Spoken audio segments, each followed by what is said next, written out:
Hello, welcome to Oxford Heirlooms. I'm working at the ironing board today because I'm going to prepare to hem the little day gown and do the hand embroidery detail of French knots along the bottom that I want to do.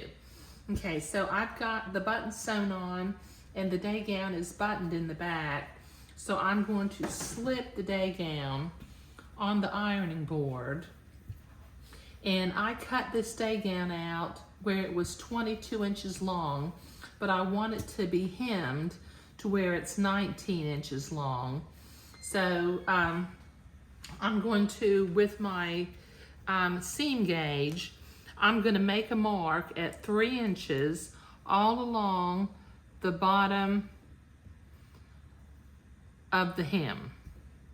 Make a couple of marks there at that back opening because I want to make sure that my back opening lines up with itself.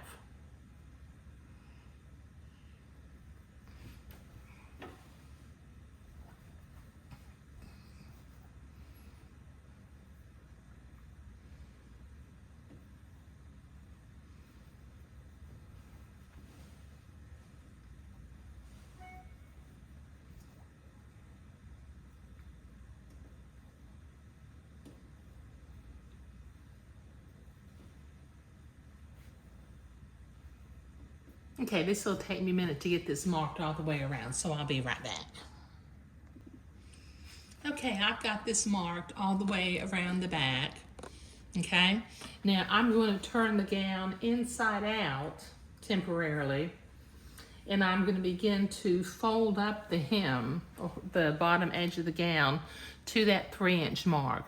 Sometimes, you're supposed to do a 1/4 inch fold and then fold up to the 3-inch mark. But I don't want to have the little shadow that you get when you turn it up 1/4 inch and then another, little bit of a mark. So I'm going to unfold my back placket real quickly. And then I'm going to fold that in place.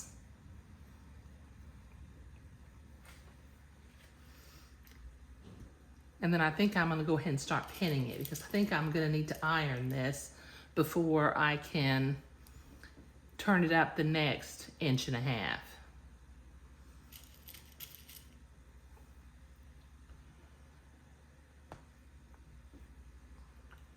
Line up that side seam.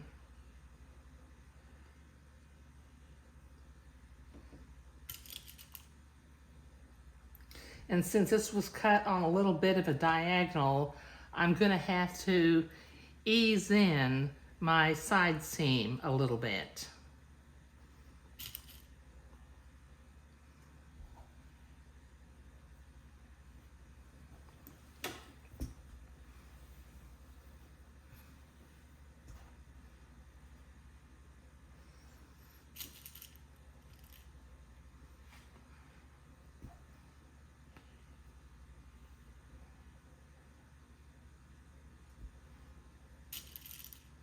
Okay, this is going to take me a minute to get this pinned all the way around, so I'll be right back. Okay, I've got this folded up one fold all the way along the bottom edge, so I'm going to press that into place so that I can fold it again at the 3-inch mark, and then I can begin the process of hemming the day gown.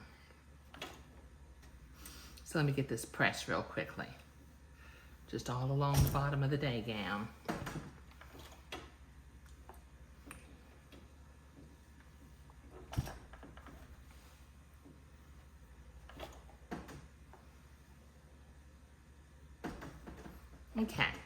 Okay, now since I need to fold it again, I've got it pressed so it'll stay in place, but I need to take my pins out and then fold it up on the little blue marks that I made at the 3-inch mark. So this will take me a minute to get these pins out, and then I'll go ahead and get that folded up. Okay, so now I'm ready to hand sew my hem in place. Now what I've done was I've put my needle inside the hem and came in right near the bottom of the gown. So I'm going to do make my stitches as invisible as possible by keeping my needle inside the fold of the fabric. And I'm going to do a few little stitches to hold this side seam in place. Just do little stitches that are about 1/4 of an inch apart, maybe 3/16 of an inch. But keep them small because that helps to keep the fabric from puckering.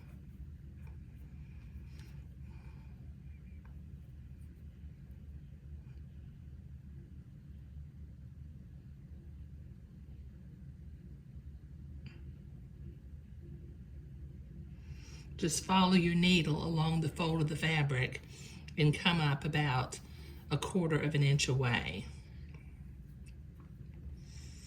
I'm not sure if this is really an official stitch, but it does make sort of a nice little nearly invisible stitch on the side of that hem.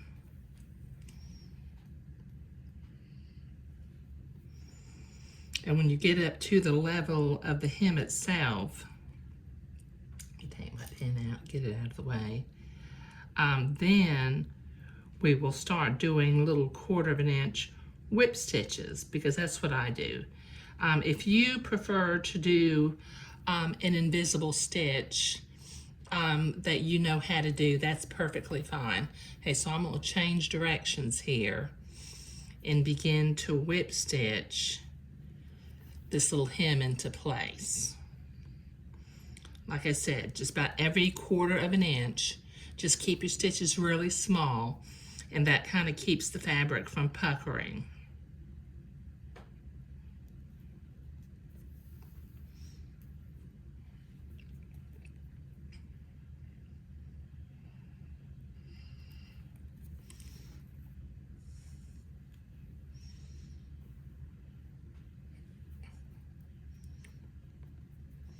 Okay, so this will take me a little hot minute to get this all hemmed, so I'll be right back.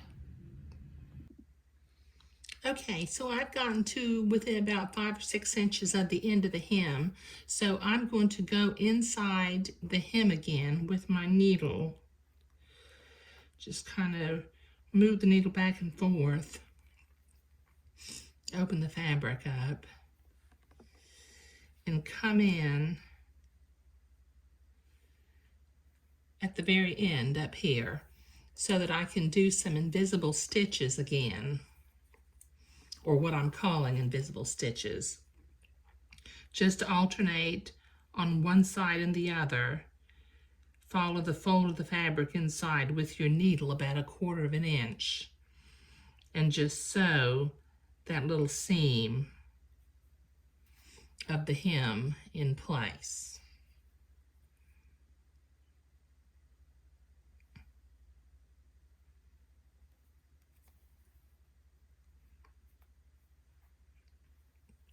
And then when you get up to the top of the hem, we will follow the hem and finish up the hem. But this makes for a nice finish on the hem. Let me get my pen out of the way.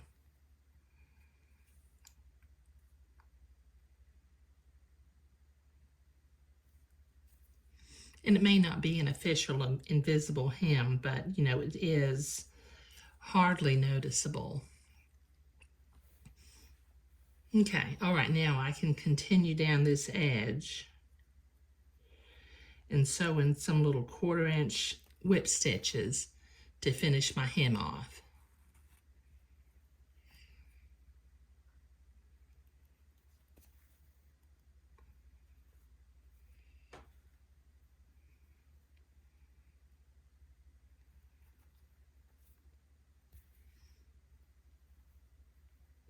Okay, this will take me a minute to finish this off. Let me get to where I ended before. But that does make, once I get that pressed with the iron, it'll make a nice little corner seam because that will actually show on the back of the day gown. So I'll be right back. Okay, so I have finished hemming and I've been to the ironing board to press my hem in place, and I'm really liking the way this 3 layers of fabric on the hem, and without the shadow of a 1/4 inch fold, is looking. Now if you'll notice, I use my water-soluble blue fabric marking pen, and I made a mark every 1/2 inch along the bottom of the gown, and I chose 1/2 inch because when I sewed the French knots on the sleeve, I sewed them on about every 1/2 inch.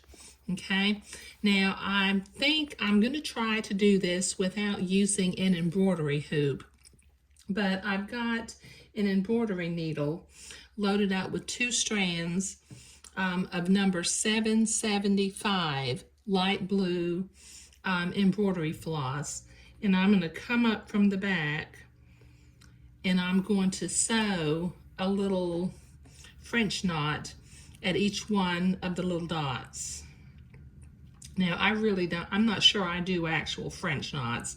What I do is I come up and I make 2 overhand knots in the same place. I mean, it looks like a French knot, so I'm happy with it. But I'm just going to bring the thread into the bag, take a little tuck, and then come up in the next dot and make another little, what I call a French knot. I'm not quite sure how I got started making my French knots by doing overhand knots, but it works out just fine for me. If I'm not doing it right, don't say anything. Okay, but I think I'm going to be able to do this without using an embroidery hoop. So I will just go into the back, and in between the blue dots, I'll take a little tuck so I don't have to tie them off on each one of them. Just kind of take a little tuck on the hem side of the fabric where it doesn't show through, and then come up in the next little blue dot and repeat this process all the way along the hem.